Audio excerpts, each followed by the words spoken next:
Queridos hermanos, iniciamos la lección divina de este martes 17 de diciembre, martes de la tercera semana del tiempo de Adviento. Por la señal de la Santa Cruz de nuestros enemigos, líbranos, Señor Dios nuestro, en el nombre del Padre, y del Hijo, y del Espíritu Santo. Amén. Señor mío, Dios mío, creo firmemente que estás aquí, que me ves, que me oyes, te adoro con profunda reverencia, te pido perdón de mis pecados y gracia para hacer con fruto este tiempo de lección divina. Madre mía Inmaculada, San José, mi Padre y Señor, Ángel de mi guarda, interceded por mí.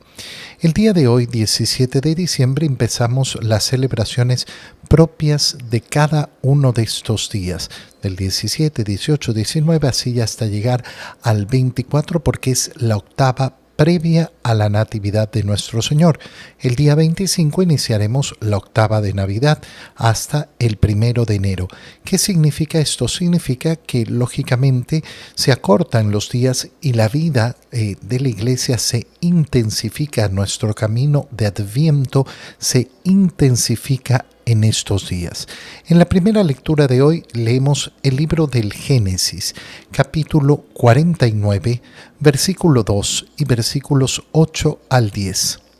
En aquellos días Jacob llamó a sus hijos y les habló así: acérquense y escúchenme, hijos de Jacob, escuchen a su padre Israel. A ti, Judá, te alabarán tus hermanos. Pondrás la mano sobre la cabeza de tus enemigos, se postrarán ante ti los hijos de tu padre. Cachorro de león eres, Judá. Has vuelto de matar la presa, hijo mío, y te has echado a reposar como un león. ¿Quién se atreverá a provocarte? No se apartará de Judá el cetro, ni de sus descendientes el bastón de mando, hasta que venga aquel a quien pertenece y a quien los pueblos le deben obediencia. Palabra de Dios. Las palabras que leemos el libro del Génesis, que son el testamento de Jacob hacia sus hijos, nos hacen fijarnos en ese león de Judá, que lógicamente se va a referir no solo al hijo de Jacob, sino que se refiere a esa figura de Jesucristo, el verdadero león de Judá. Hace pocos días, cuando terminábamos el año litúrgico y leíamos el libro del Apocalipsis, leíamos esa referencia importante, cómo se describía la llegada de Cristo como ese cordero, como ese león de Judá, las dos imágenes unidas. ¿Por qué esa referencia? Bueno, aquí lo tenemos clarísimo. Jacob llama a sus hijos, a sus 12 hijos: acérquense y escúchenme. Escuchen a su padre Israel. Es decir, ¿quién es Jacob? Jacob es el hijo de Isaac. Isaac, el hijo de Abraham. Jacob es quien tiene esos 12 hijos, de los cuales se forman las 12 tribus de Israel, y por eso cada una de las tribus de Israel está en referencia a uno de los hijos de Jacob. Jacob, que adquiere ese nombre dado por el Señor de Israel. Por eso hablamos de todo el pueblo de Israel, conformado por estas 12 tribus, de las cuales varias van a ir desapareciendo a lo largo de la historia de Israel. A ti, Judá, te alabarán tus hermanos. Es decir, que Judá se convierte en aquel que tiene el dominio sobre los demás, el que va a ejercer efectivamente esa autoridad, ese gobierno. Pondrás la mano sobre la cabeza de tus enemigos, es decir, que tendrás gran poder, gran potencia. Se postrarán ante ti los hijos de tu padre. Cachorro de león eres, Judá. Y aparece entonces esa imagen del león de Judá. Y has vuelto de matar la presa y te has echado a reposar como un león. ¿Quién se atreverá a provocarte, es decir, que tendrá una gran potencia, una gran fuerza. Pero aquí viene la parte hermosa y por la cual leemos esta parte del libro del Génesis en este tiempo de Adviento. No se apartará de Judá el cetro ni de sus descendientes el bastón de mando, es decir, que gobernará sobre las demás tribus de Israel, pero hasta que venga aquel a quien pertenece y a quien los pueblos le deben obediencia. Fíjate en la profundidad y en la grandeza y en la belleza de esta frase. Efectivamente, Judá iba a reinar sobre sus demás hermanos de la tribu de Judá, iban a salir siempre aquellos gobernantes, pero solo hasta que venga aquel a quien pertenece. La autoridad en este mundo tiene su limitación. ¿Por qué? Porque al final del día no le pertenece a ninguno de suyo. La autoridad que pueden ejercer los diferentes gobernantes en este mundo, siendo legítimos, será siempre solo un préstamo. No les pertenecerá de modo suyo verdadero. ¿Qué idea más profunda y más importante para siempre tener claro que hay una realidad muy sencilla? A Dios es al que le pertenece el poder y a nuestro Señor Jesucristo es al que le pertenece el verdadero mando, el verdadero gobierno. ¿Por qué? Porque Él es aquel que vendrá, aquel a quien le pertenece de verdad. Y no solo para unos, sino a quien todos los pueblos le deben obediencia. Todos los pueblos le deben obediencia. Es importante recordar en este punto del Adviento aquella doble dimensión en la cual hemos tratado de mover nuestro corazón, nuestra mente y lógicamente nuestra vida espiritual. ¿A qué doble dimensión me refiero? A esa primera venida del Señor que nos preparamos para celebrar en la Natividad, recordar su nacimiento, su manifestación visible en medio de nosotros. ¿Para qué? Para engrandecer en nuestro corazón la esperanza por la llegada de nuestro Salvador en su segunda venida. Qué bonito es cuando efectivamente vamos diciendo en nuestro corazón, sí, yo creo en esa primera venida del Señor y espero su segunda venida. Siempre estoy esperando su segunda venida, que es verdaderamente lo que me conduce hacia la esperanza plena. Como vino la primera vez, así volverá la segunda vez. En el Evangelio, leemos el Evangelio de San Mateo, capítulo 1, versículos 1 al 17. Genealogía de Jesucristo, hijo de David, hijo de Abraham. Abraham engendró a Isaac, Isaac a Jacob, Jacob a Judá y a sus hermanos. Judá engendró de Tamar a Fares y a Sará, Fares a Esrom, Esrom a Aram, Aram a Aminadab, Aminadab a Naasón, Naasón a Salmón, Salmón engendró de Rahab a Booz, Booz engendró de Ruth a Obed, Obed a Jesé y Jesé al rey David. David engendró de la mujer de Urías a Salomón, Salomón a Roboam, Roboam a Abía, Abía a Asaf, Asaf a Josafat, Josafat a Joram, Joram a Osías, Osías a Joatam, Joatam a Acaz, Acaz a Ezequías, Ezequías a Manasés, Manasés a Amón, Amón a Josías, Josías engendró a Jeconías y a sus hermanos durante el destierro en Babilonia. Después del destierro en Babilonia, Jeconías engendró a Salatiel, Salatiel a Zorobabel, Zorobabel a Abiud, Abiud a Eliakim, Eliakim a Azor, Azor a Sadoc, Sadoc a Akim, Akim a Eliud, Eliud a Eleazar, Eleazar a Matán, Matán a Jacob. Y Jacob engendró a José, el esposo de María, de la cual nació Jesús, llamado Cristo. De modo que el total de generaciones desde Abraham hasta David es de 14. Desde David hasta la deportación a Babilonia es de 14. Y desde la deportación a Babilonia hasta Cristo es de 14. Palabra del Señor. Estamos leyendo hoy, en este 17 de enero, día que, como decía, empieza esta octava previa a la Natividad de nuestro Señor, el inicio del Evangelio de San Mateo. Estamos en el capítulo 1, versículos 1 al 17, y lo que hemos leído es la genealogía de Jesús.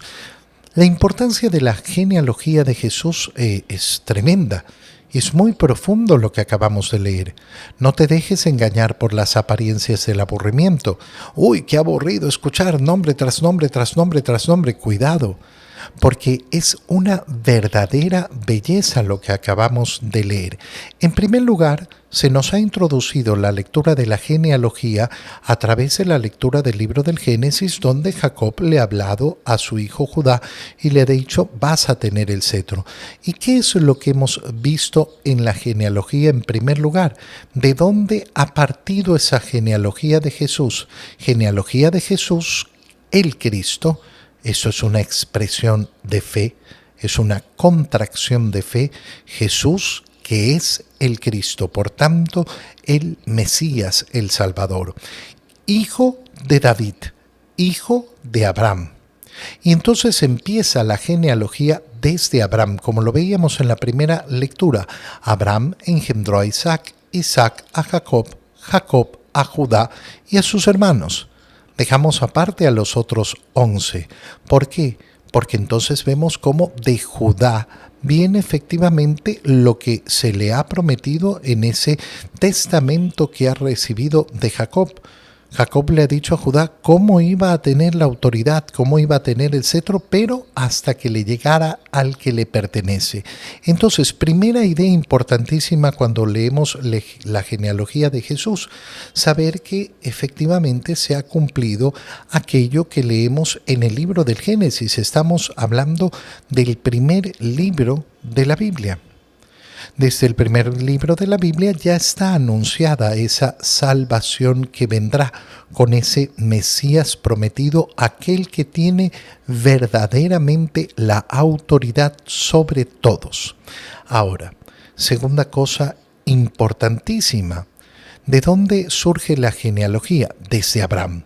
¿Por qué desde Abraham? Porque desde Abraham va a empezar la existencia de ese pueblo que va a formar el Señor.